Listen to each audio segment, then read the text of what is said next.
The Most Ruined Families by Closed Bloodlines. Dark Secrets Hidden in Kentucky's Interior. A story that uncovers generations of isolation and genetic tragedy in America's forgotten corners. In the remote valleys of eastern Kentucky, where mountain ridges cut communities off from the outside world, certain families carried burdens heavier than the coal from the mines that once sustained them. This is the devastating chronicle of the Blackburn clan, whose century of isolation created a legacy that science, medicine, and society would study for generations to come.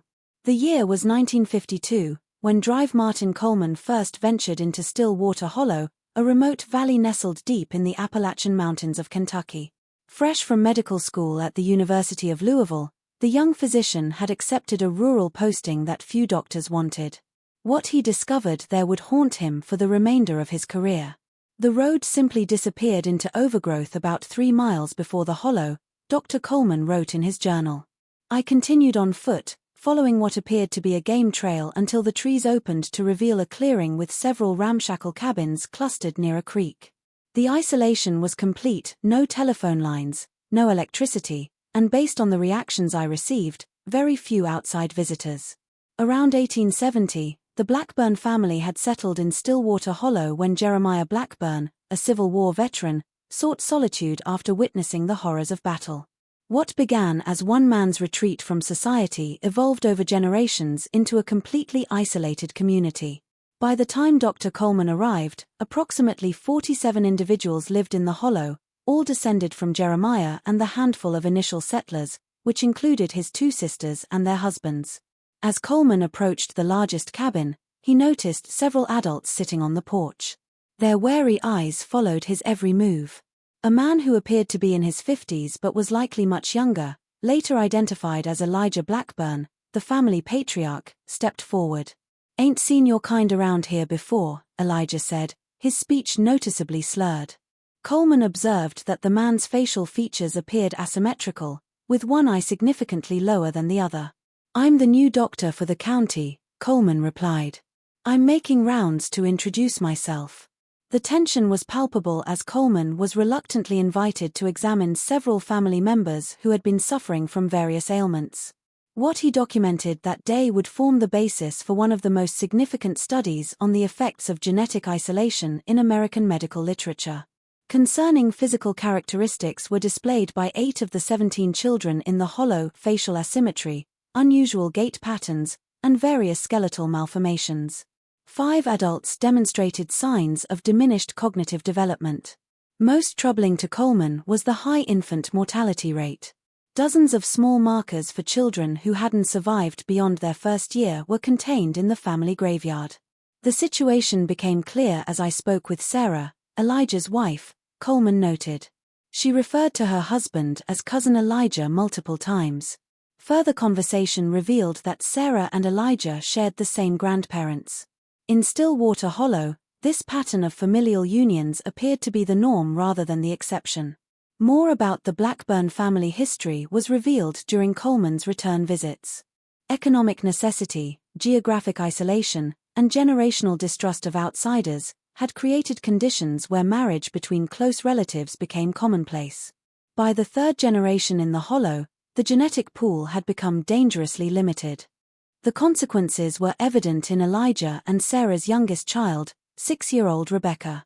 The girl suffered from severe developmental delays, could not speak in complete sentences, and had a malformed heart that caused her lips and fingertips to appear blue. Without significant medical intervention, Coleman estimated she would not survive to adulthood. Intervention the family could not afford and was reluctant to seek.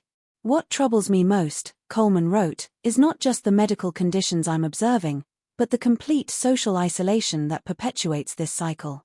These families have no access to education, limited understanding of genetics, and a deeply ingrained fear of the outside world that prevents them from seeking assistance." When Coleman attempted to explain the concept of genetic disorders resulting from consanguineous relationships, Elijah became defensive. "My paw married his first cousin and his paw before him did the same," Elijah told him. "We keep to ourselves because the outside world ain't never shown us nothing but trouble. Our ways are our own." For nearly 2 years, The doctor's visits to Stillwater Hollow continued before local authorities became involved. An anonymous report, though many suspected it was Coleman himself, led to an investigation by County Social Services in late 1954. The subsequent findings shocked the regional medical community and eventually gained national attention. Check if you're already subscribed to this channel. These untold stories of America's hidden genetic tragedies can't be found anywhere else. Subscribe now to uncover the truth that history tried to forget. Conditions that officials described as medieval were revealed by the county investigation into Stillwater Hollow. Records were sparse as many births and deaths had never been registered with authorities. A community frozen in time had been created by the Blackburn family's isolation, with little education, minimal health care, and generations of intermarriage that had devastating genetic consequences. Historical records gathered by investigators showed that in 1870, Jeremiah Blackburn had initially settled the Hollow with his two sisters, Mary and Elizabeth, and their husbands.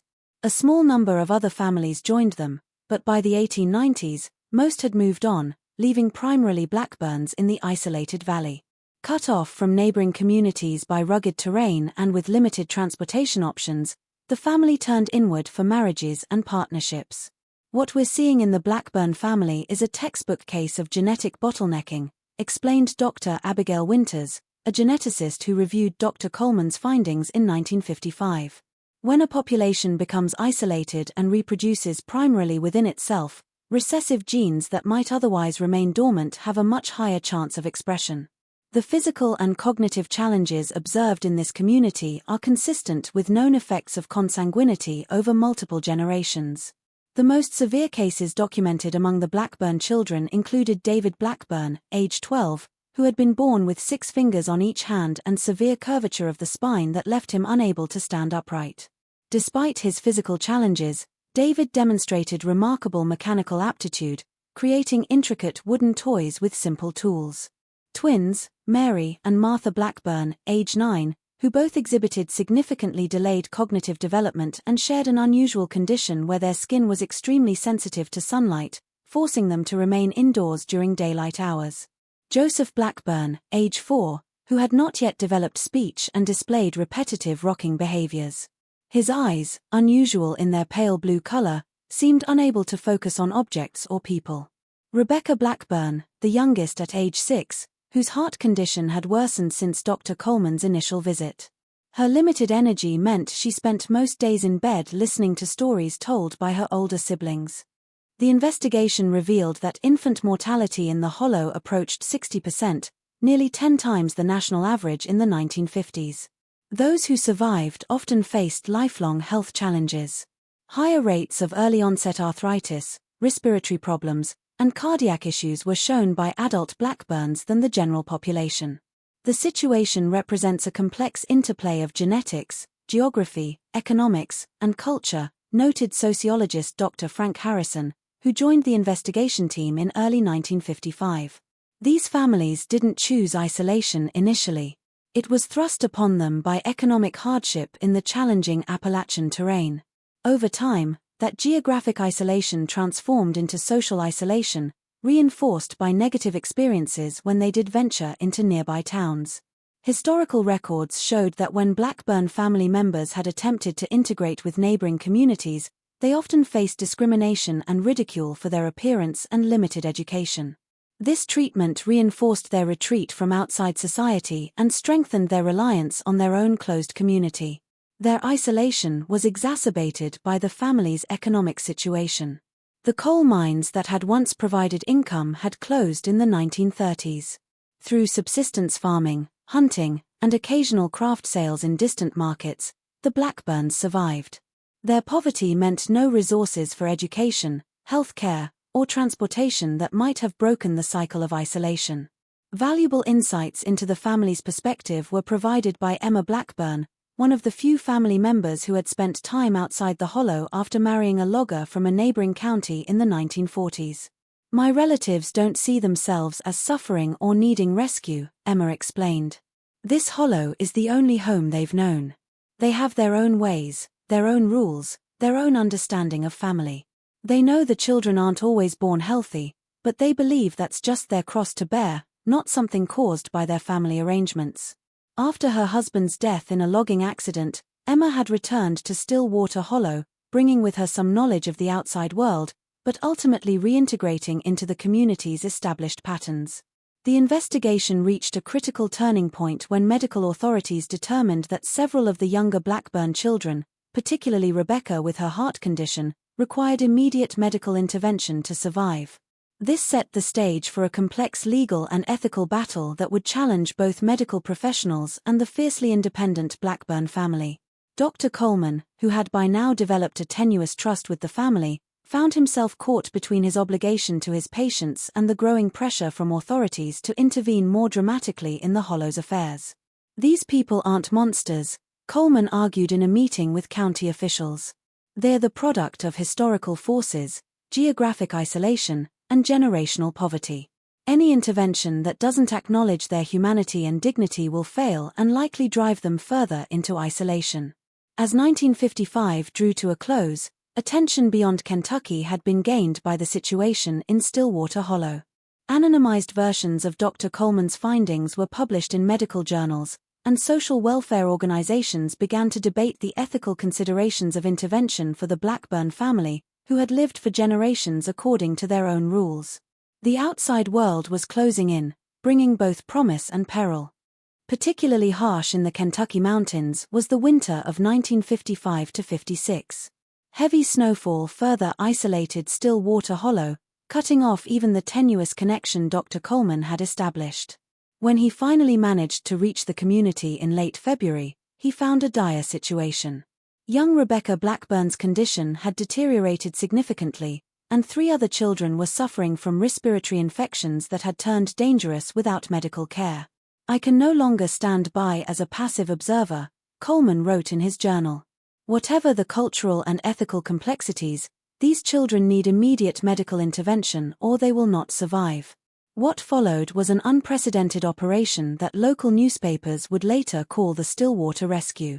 Coleman contacted state authorities, who mobilized a team including medical personnel, social workers, and even National Guard members with snow-capable vehicles. On March 3, 1956, this team entered Stillwater Hollow, not without resistance from some family members. Elijah Blackburn stood at the entrance to the hollow, shotgun in hand as the vehicles approached. The standoff lasted nearly 3 hours, with Coleman attempting to mediate between increasingly impatient authorities and the frightened family patriarch. "They're coming to take our children," Elijah insisted. "They'll split us apart and destroy everything we've built here." The situation diffused only when Sarah Blackburn emerged from their cabin carrying Rebecca, whose lips had turned a dangerous shade of blue. "Help her," Sarah said simply, walking past her husband toward the medical team. This pivotal moment, a mother's desperation overriding generations of isolation, marked the beginning of a new chapter for the Blackburn family. Within hours, 4 children, including Rebecca, were transported to the regional hospital. Within days, social services had begun assessing the situation of all 17 children in the hollow. The medical interventions were immediately life-saving. Rebecca underwent surgery to repair a congenital heart defect that would have been routine if performed years earlier. The other children received treatment for acute conditions and began comprehensive health assessments that revealed the full extent of their genetic challenges. The range of conditions we're observing all point to recessive genetic disorders becoming expressed through consanguineous relationships, noted Dr. Eleanor Phillips, the pediatric specialist overseeing the children's care. Many of these conditions would be extremely rare in the general population but appear at much higher rates in isolated genetic communities. While the immediate medical crisis had been addressed, the broader questions loomed larger. What would happen to the Blackburn family now? Could they return to their isolated existence? Should the children be permanently removed from their parents' care? These questions divided the medical and social work communities. Some advocated for complete family separation, arguing that the parents' choices had endangered their children. Others, including Dr. Coleman, pushed for a more nuanced approach. These people didn't choose to create genetic disorders, Coleman argued. They were acting according to the only social structure they knew in isolation from modern education and healthcare. Punishing them serves no purpose. Educating them offers the only sustainable path forward. A compromised solution that emerged became a case study in cultural intervention. The younger Blackburn children were temporarily placed in foster care while receiving necessary medical treatment. The older family members, including parents, were offered a program combining education, job training, and housing assistance if they agreed to relocate to a small town about 30 miles from the Hollow. The transition proved extraordinarily difficult. Adults who had never used electricity or indoor plumbing struggled with basic aspects of modern life. Children who had never attended formal school faced both educational and social challenges. The family structure that had defined their existence for generations was fundamentally altered.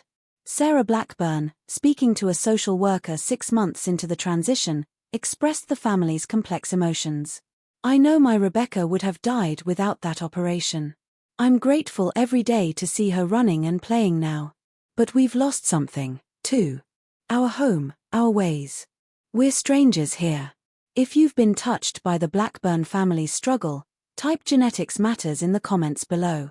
Your voice helps spread awareness about America's forgotten communities and the generations who suffered in silence. From a local incident, the Blackburn case gradually transformed into a significant influence on public health policy. By 1957, medical schools were using anonymized data from the family to teach about genetic disorders. Social workers studied the intervention as both a success and a cautionary tale about cultural sensitivity. For the children, the outcomes varied dramatically. Those young enough to adapt fully to their new environment generally thrived with proper medical care and education. Older family members often struggled with depression, substance abuse, and a profound sense of displacement.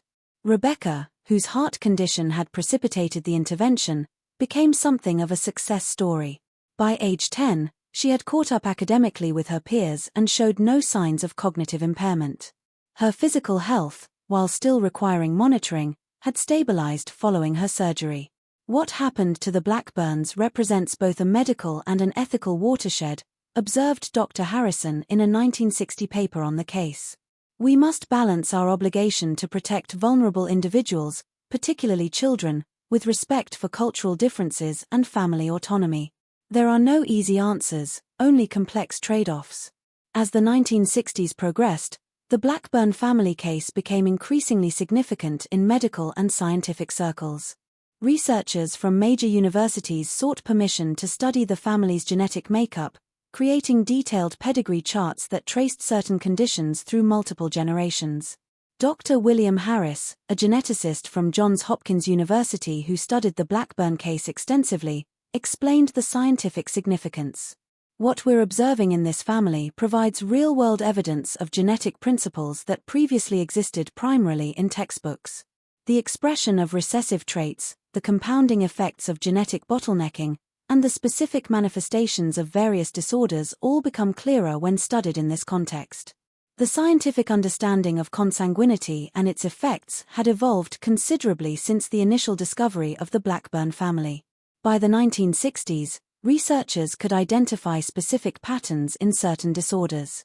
The facial asymmetry common among family members was linked to a recessive gene that affected craniofacial development during the first trimester of pregnancy.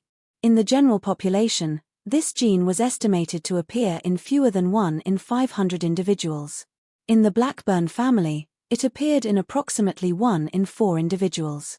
The heart defects that had threatened Rebecca's life were connected to another recessive trait that affected cardiac development.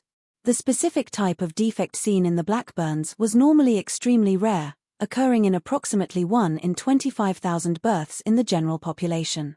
Among the Blackburns, it appeared in roughly 1 in 8 births. The cognitive developmental delays observed in many family members were more complex, likely resulting from multiple genetic factors compounded by environmental conditions, including poor nutrition and limited stimulation during critical developmental periods. What makes the Blackburn case particularly valuable from a scientific perspective is the detailed medical documentation that spans generations, noted Dr. Harris. Dr. Coleman's initial work combined with subsequent monitoring gives us insight into how these genetic conditions manifest and progress over time. By 1965, blood samples and genetic material from consenting Blackburn family members were being used in research laboratories across the country. Their genetic legacy was helping advance understanding of hereditary disorders even as the family itself continued to adjust to life outside their hollow. The scientific impact extended beyond genetics into public health policy. New outreach programs specifically targeting remote communities were implemented by Kentucky and several other states with significant rural and isolated populations. Mobile health clinics began visiting previously underserved areas, offering basic care and education about genetic health. Educational materials developed for these programs carefully balanced medical accuracy with cultural sensitivity. Rather than condemning traditional practices outright, they emphasized the health benefits of genetic diversity and provided information about how closely related individuals might share genes that could cause health problems in children. The approach had to be educational rather than judgmental, explained Dr. Margaret Wilson, who developed materials for Kentucky's Rural Health Initiative. Many isolated communities had developed customs of familial marriage over generations due to geographic necessity, not out of any intent to cause harm. Our goal was to provide information that would allow them to make more informed choices going forward. The Blackburn case also influenced how medical professionals approached genetic counseling. Prior to this case, such counseling was rare and typically only available in major metropolitan areas. By the late 1960s, training programs for rural doctors began including modules on identifying potential genetic concerns and providing basic counseling. As scientific understanding of genetics advanced through the 1960s, researchers gained the ability to identify carriers of certain recessive traits, individuals who showed no symptoms themselves but could pass conditions to their children if their partner carried the same recessive gene. Several adult Blackburn family members participated in this early carrier testing, providing valuable data while gaining information about their own genetic makeup.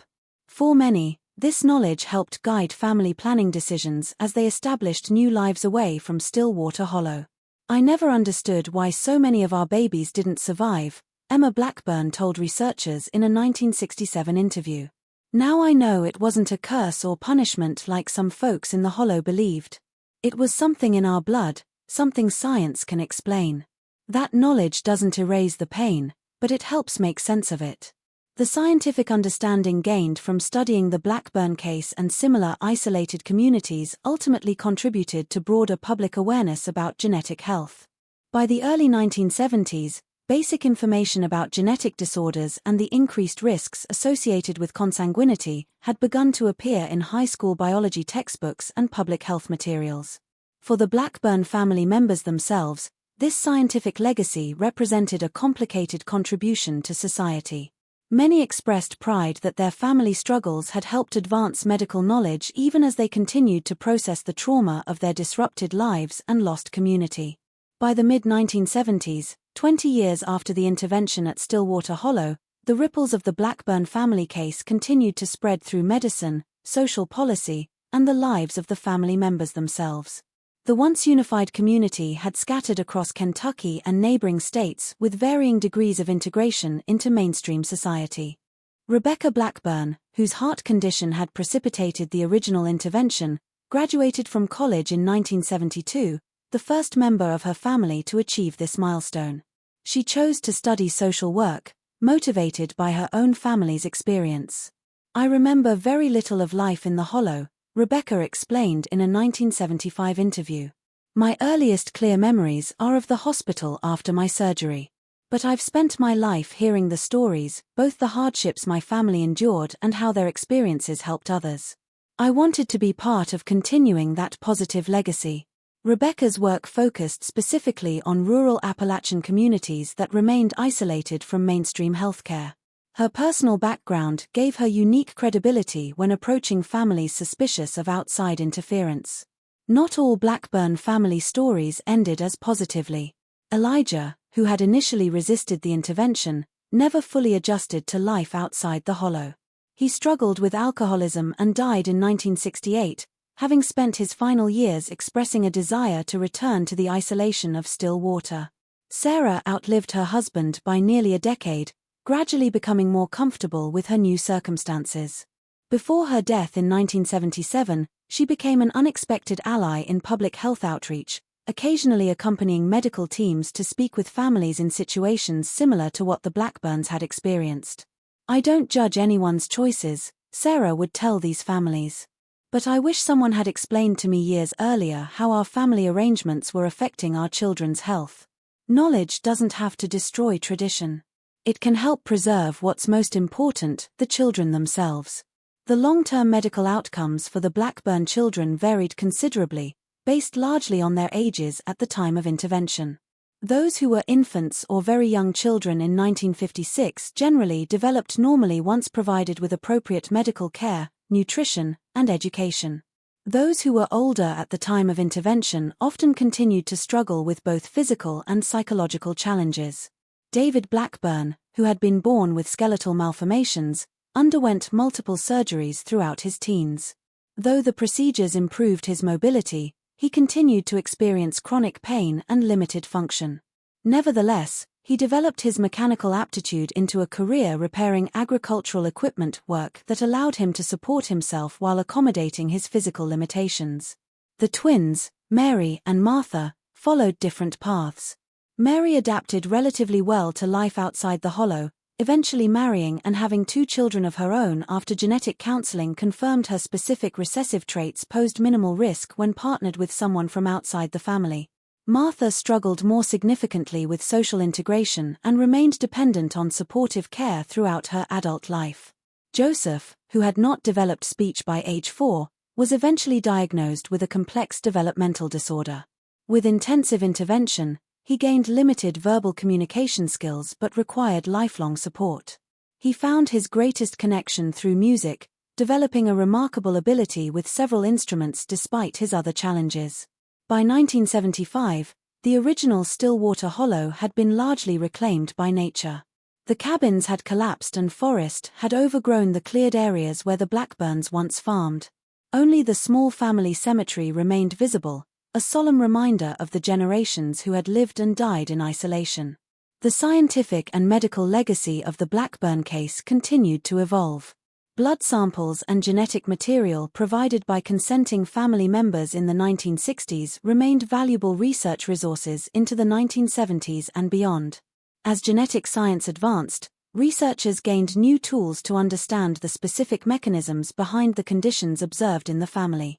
The Blackburn case represents an important bridge between historical understanding of consanguinity and modern genetic medicine, observed Dr. Elizabeth Chun, who studied the family's genetic samples using techniques not available during the initial intervention. We can now identify the specific gene mutations involved in many of the conditions that affected this family, allowing for much more precise genetic counseling and potential interventions. The social policy implications proved equally enduring. The Blackburn case influenced how authorities approached isolated communities throughout Appalachia and similar regions. Rather than forceful interventions, emphasis shifted toward education, outreach, and voluntary participation in healthcare. "We learned that lasting change requires trust and respect," noted Dr. Coleman, reflecting on the case 20 years later. The medical necessity of intervention in the Blackburn case was clear, but the manner of that intervention created unnecessary trauma. Today's approaches are more measured, more culturally informed, and ultimately more effective. For the scattered members of the Blackburn family, the legacy was deeply personal. Many chose to have children of their own, armed with genetic knowledge that their parents and grandparents had lacked. Others decided against having biological children, concerned about the genetic burdens they might pass on despite modern medical reassurances. Family reunions held sporadically since the 1960s became both celebrations of survival and commemorations of loss, the lost community, the lost simplicity of life in the Hollow, and the many family members who had not survived the genetic consequences of their isolation. At one such reunion in 1976, Rebecca Blackburn, now a poised young professional rather than the sickly child who had catalyzed change, addressed her assembled relatives. "Our family story isn't just about suffering or medical case studies. It's about resilience. How we've adapted. How we've survived. The Hollow shaped us for better and worse. The intervention changed us. But we're still Blackburns. Still connected by more than just blood." We're connected by our shared history and our shared future. If you've watched this far, it's because you care about these forgotten American stories. Leave a comment saying I watched until the end so I can get to know who really appreciates the channel's content. Don't forget to subscribe to uncover more hidden histories that shaped our nation. Like this video to help others discover these important stories and share it with someone who appreciates learning about the complex tapestry of American history. Your support ensures these forgotten voices continue to be heard.